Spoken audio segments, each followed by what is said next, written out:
Training session में आपका स्वागत है। कोई एक कंफर्म करेंगे, आप आवाज सुन पा रहे हैं? जी सर, बिल्कुल सुन पा रहे हैं। जी जी, धन्यवाद। सभी का स्वागत है। दरअसल ये सेशन डॉक्टर कुमार कात्यायनी द्वारा लिया जाना था, लेकिन कुछ अकस्मात कल रात्रि उनके पिताजी का देहांत हो गया, उन्हें प्रवास पर जाना पड़ा, वह हमारे साथ नहीं है। लेकिन हम कार्यक्रम को आगे बढ़ाते हुए इसमें अब आगे बढ़ना चाहेंगे। विनोद गुप्ता सर भी शायद जुड़ चुके हैं हमारे साथ। और आज का जो विषय है, आज का जो चिंतन है, सबसे पहले तो आप लोगों को ढेर सारा धन्यवाद, बधाई, शुभकामना। कई लोगों ने अपनी ज्ञानशालाएं शुरू कर ली हैं। कई लोग काफी अच्छे से बच्चियों को पढ़ाना उन्होंने शुरू कर दिया है, दैनिक दिनचर्या में यह उनका आ गया है। और कई लोग तो बच्चों के साथ काफी रचनात्मक कार्य भी कर रहे हैं और अच्छे से उसमें आगे बढ़ रहे हैं। कुछ लोगों को अभी भी थोड़ा सा समय लग रहा है। उचित है, आप अपने सुविधा के अनुसार समय लीजिए और इसमें जुड़िए। ज्ञानशाला में पुनः सबका स्वागत है। पढ़ो पढ़ाओ सबको बढ़ाओ, पढ़ेगी बेटी और बढ़ेगी बेटी। तो सबसे पहले आज जो विषय हम चर्चा करने जा रहे हैं कि भाई ज्ञानशाला में मूल्यांकन क्यों करना है। मूल्यांकन को लेकर बहुत सारे बातें उठ रही हैं कि मूल्यांकन ज्ञानशाला में आवश्यक है। तो मूल्यांकन क्यों आवश्यक है, हम इसको जानना चाहेंगे। अगर मूल्यांकन आवश्यक है तो करना है तो कैसे करना है, हम इसको जानना चाहेंगे। उसके बाद बच्चे का मूल्यांकन कैसे करना है वह विषय देखेंगे। बच्चों के समझने के स्तर के बारे में चर्चा करेंगे, बच्चों के सीखने के स्तर के बारे में चर्चा करेंगे।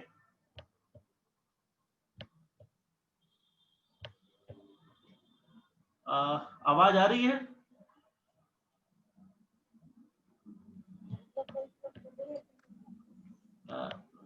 गुप्ता सर, आवाज आ रही है मेरी?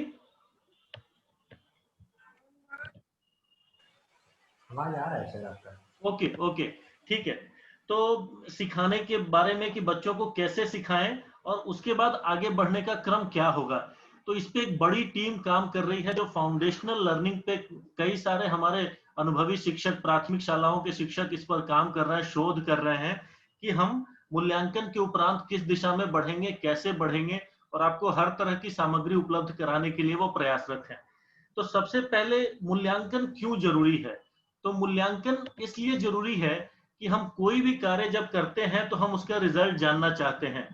हम जानना चाहते हैं कि हमने जो किया उसमें हम सफल हो रहे हैं या असफल हो रहे हैं। हम जानना चाहते हैं कि कल हम कहाँ थे, आज हम कहाँ हैं और आगे हमें कहाँ जाना है। इसके लिए मूल्यांकन अत्यंत आवश्यक है।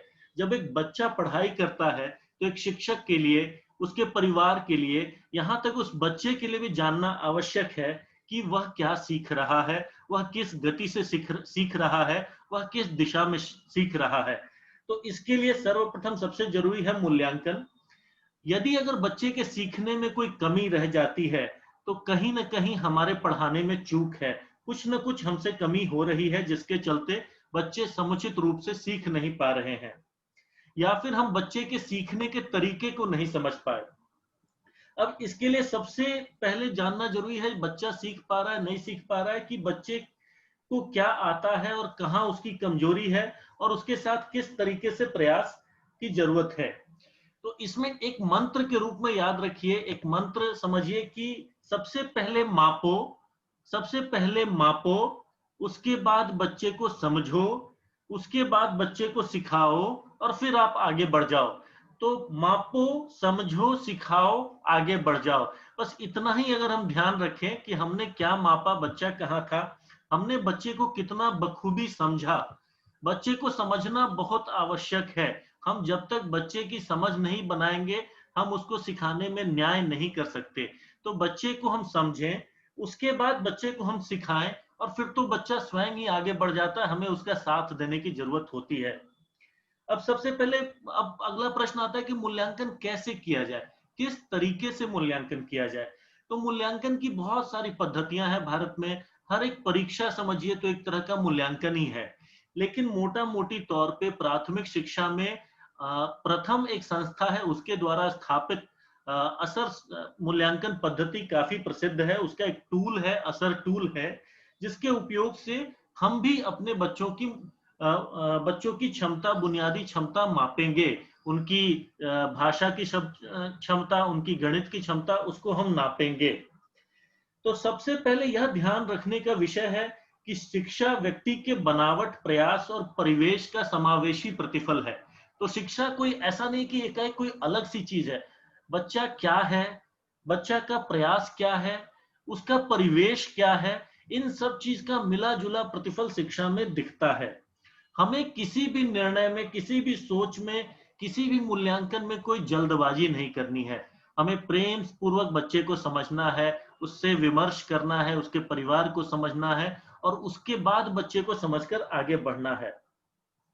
इस मूल्यांकन में या फिर पूरे ज्ञानशाला के प्रकरण प्रकरण में सबसे इंपॉर्टेंट चीज जो है वह है बच्चियों से दोस्ती करना। हमें अपने बच्चियों के मास्टर जी या बहुत कठोर टीचर या फिर बहुत कुछ उस तरीके से नहीं बनना है, हमें उनका साथी बनना है, उनसे दोस्ती करना है। तभी हम उनको अच्छे से समझ पाएंगे और उनकी क्षमता के साथ न्याय कर पाएंगे। उसके बाद बच्चों को समझने के बाद हमें उनके शैक्षणिक स्तर और उनके व्यक्तिगत एवं पारिवेशिक स्थिति को समझना है। बच्चियों पर किसी भी तरह का बच्चियों पर ध्यान रहे, किसी भी तरह का मानसिक और भावनात्मक दबाव नहीं पड़ना चाहिए। बच्चियों पर किसी तरह का मानसिक और भावनात्मक दबाव नहीं पड़ना चाहिए। पूरा मूल्यांकन खेल खेल में करना है, खेल खेल में ही हम पूरा मूल्यांकन करेंगे। तो यह हमारी मूल्यांकन की पद्धति होगी जिसमें हम सबसे पहले बच्चे को समझेंगे, उसके परिवेश को समझेंगे, उससे दोस्ती करेंगे और खेल खेल में उसका मूल्यांकन असर पद्धति से करेंगे, जिस पद्धति के बारे में हमको आगे विस्तार से हमारे साथी पिंटू बताएंगे। अब बच्चे को सिखाना क्या है भाई, बच्चे को समझना क्या है। तो भाई बच्चियों को बिना किसी पूर्वाग्रह के समझिए। आप समाज में रहते हैं, आपके किसी पड़ोसी की बच्ची होगी, आपके किसी साथी की बच्ची ही आपके पास पढ़ने आएगी, कोई दूसरे जगह से नहीं आ रही है। तो वहां सबसे आवश्यक है कि धैर्य पूर्वक, बिना पूर्वाग्रह के, वो कैसी है, वो क्या है, उसको समझना, उसके साथ न्याय करना। और कई सारी चुनौतीपूर्ण स्थितियां भी मिल सकती हैं, कई बार कठिनाई वाली स्थिति मिल सकती है कि बच्चे को कुछ नहीं आता होगा, ऐसी परिस्थितियां भी मिलेंगी, लेकिन इससे हमें प्रेरणा लेनी है। आप जिस परिवेश में काम करने जा रहे हैं, शिक्षा का अलख जगाने जा रहे हैं, जिस ग्रामीण परिवेश में, वहां कई तरह की चुनौतियां हैं और आप उन चुनौतियों से लड़ने जा रहे हैं। तो वहां पर हमें तनिक भी घबराना नहीं है और धैर्य पूर्वक काम करना है। आप जितने बारीकी से आप बच्चे के शैक्षणिक स्तर को समझेंगे, उतनी आसानी से आप उनको आगे ले जा पाएंगे। तो समझने में बहुत बारीकी से समझने की आवश्यकता है और हर बच्ची की समझ के साथ, हर बच्ची की समझ तो बनाए ही, साथ ही पूरी कक्षा की भी समझ विकसित कीजिए। इससे आप समझेंगे कि आपके बच्चियों की टीम आपकी कैसी है और आपकी रणनीति क्या रहेगी। अब बच्चे को सिखाना किस तरह से है, तो सबसे पहले देखिए, बच्चे को कोई दुनिया में सिखाता नहीं है, बच्चा खुद से सीखता है। तो ये सिद्धांत हम लोग गांठ बांध लें कि हमें भी मास्टर साहब लोगों ने मदद की, थोड़ा सा इसको देखो, उसको देखो, लेकिन बाकी जितना हमारी क्षमता थी हम उतना ही सीख पाए। हम अपनी क्षमता से ज्यादा नहीं सीख पाए, कोई भी व्यक्ति। तो हर व्यक्ति की एक क्षमता है और उसी के अनुरूप वह सीखेगा। उसी तरह से हर बच्ची की अपनी क्षमता है, उसके अनुसार वो सीखेगी। हम उसको सिखा नहीं सकते जबरदस्ती। तो हमको उसकी क्षमता और उसकी मानसिकता को समझकर कार्य करना है। तो विद्यालय और शिक्षक सिर्फ सहयोगी की भूमिका निभाते हैं, हमें भी सहयोगी की भूमिका में चलना है।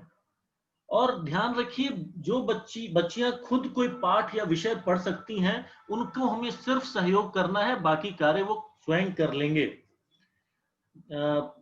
यदि बच्चे ने खुद से पढ़कर सीखना और समझना जान लिया तो आपका काम बहुत ही सरल हो जाएगा। यदि बच्चों ने खुद से पढ़ना, लिखना, गणित करना सीख लिया है तो आपका आगे का काम बहुत ही सरल हो जाएगा, उसमें आपको कोई ज्यादा कठिनाई नहीं आएगी।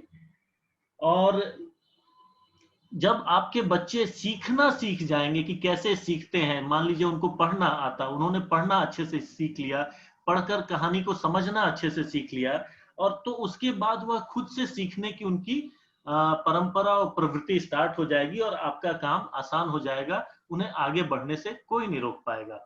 इसी तरह जब हम आगे बढ़ते हैं, आगे बढ़ते जाओ वाला जो हमारा चरण आता है, तो पाठ्यक्रम से होते हुए बच्चियों को उनकी क्षमता के शिखर पर ले जाने की बात आती है। तो जो बच्चियां खुद से पढ़ना लिखना जानते हों, ध्यान रखेंगे, जो बच्चे बच्चियां खुद से पढ़ना लिखना जानते हों, उन्हें हर पाठ के बाद अपनी समझ के आधार पर उस पाठ से 5 सवाल बनाने बोलें। तो कोई भी बच्ची जब खुद से पढ़ना जानती है, उसने मान लीजिए हिंदी में कहानी पढ़ ली, उसने विज्ञान में एक चैप्टर पढ़ लिया, तो उस बच्चे को जिम्मेदारी दीजिए, उस बच्ची को जिम्मेदारी दीजिए कि आप इसमें से 5 सवाल बनाकर आइए। आपको 5 सवाल बनाकर मुझसे पूछना है। जब आप बच्चियों को यह सिखाएंगे कि आपको सवाल बनाकर मुझसे पूछना है, तो बच्चियों के ऊपर जिम्मेदारी जाएगी और वह पूरी तरह से विषय को समझने का प्रयास करेंगे। तो यह विशेष प्रयास हमें करना है कि बच्चे बच्चियां खुद से सीखें, कि एक बार वो जो सीख लेगा, जब वो प्रश्न बनाने का प्रयास करेगा, उस चक्कर में वो बहुत सारी नई चीजों को फिर से जाकर चेक करेगा, सीखेगा। तो इस विषय का हमें ध्यान देना है कि कोई भी पाठ पढ़ने के बाद बच्चे से यह करना कि 5 सवाल आप हमें बनाकर पूछिए। मान लीजिए जोड़ का सवाल बच्चे ने सीख लिया, घटाव का सवाल बच्चे ने सीख लिया, तो बच्चे से कहिए कि चलो आप आज मुझे 5 सवाल जोड़ के आप मुझे बनाकर दो। तो जब बच्चा यह बनाकर देगा, उसमें से 5 सवाल आपने यूं ही जोड़ दिया उनके लिए और उन्हें कहा कि आप इसे चेक करके बताओ, तो आपका काम बहुत आसान हो जाएगा और बच्चे की लर्निंग एक अलग ही स्तर पे चली जाएगी। इसमें कोई पैसा, कोई संसाधन इसके लिए आवश्यक नहीं है। इसके लिए सिर्फ और सिर्फ ज्ञान दूत की इच्छा शक्ति की आवश्यकता है, उसकी सोच की आवश्यकता है। अगला बिंदु आता है, बच्चियों द्वारा सवाल बनाने के क्रम में उन्हें उस पाठ को जिम्मेदारी से पढ़ना होगा। यही जिम्मेदारी वाली समझ के भाव की जागृति हमारी बच्चियों को आगे ले जाएगी। तो ये जिम्मेदारी वाली भाव जो जाग गई, तो बच्चे अपने आप आगे चले जाएंगे। दूसरा, बच्चों को चुनौती बहुत पसंद होता है। आप भी देखते होंगे, परिवार में इस्तेमाल करते होंगे कि बच्चों को बोलते हो तुम ये करके दिखाओ तो हम तुम्हें ये देंगे, और देखिए वो बच्चा उस काम को कर देता है। तो हमें इस भावनाओं को, बच्चों की इस योग्यता का बखूबी इस्तेमाल करना है और बच्चों को प्रत्येक पाठ के आधार पर एक मजेदार सीखने पढ़ने की चुनौती बच्चियों को देनी है, जिससे उनका सीखना और भी प्रभावी होगा। जब इस प्रकार से सवाल करती बच्चियां, चुनौतियां निपटाती बच्चियां आगे बढ़ेंगी, आपसे पढ़ेंगी, तो वह मजबूत होती चली जाएंगी। आप भी सफल होंगे और पूरा का पूरा समाज विजयी होगा और ज्ञानशाला भी सफल होगी। तो मोटा मोटी मुझे यही सारी बातें कहनी थी और ज्ञानशाला के विषय में, जिसमें कि आप स्पष्ट हो जाइए कि हम फिर से रिकैप करते हैं कि हमें मापना है, मूल्यांकन करना है बच्चियों का, हमें बच्चियों को समझना है, उनके बारे में समझ विकसित करनी है। उसके बाद हमें बच्चियों को सिखाना है, बच्चियों को सिखाना आवश्यक है, जिसमें उनको सवाल बनाना, उनको चुनौती देना, ये सब कार्यक्रम आवश्यक है। उसके बाद उनको आगे पाठ्यक्रम पे आगे बढ़ा देना है।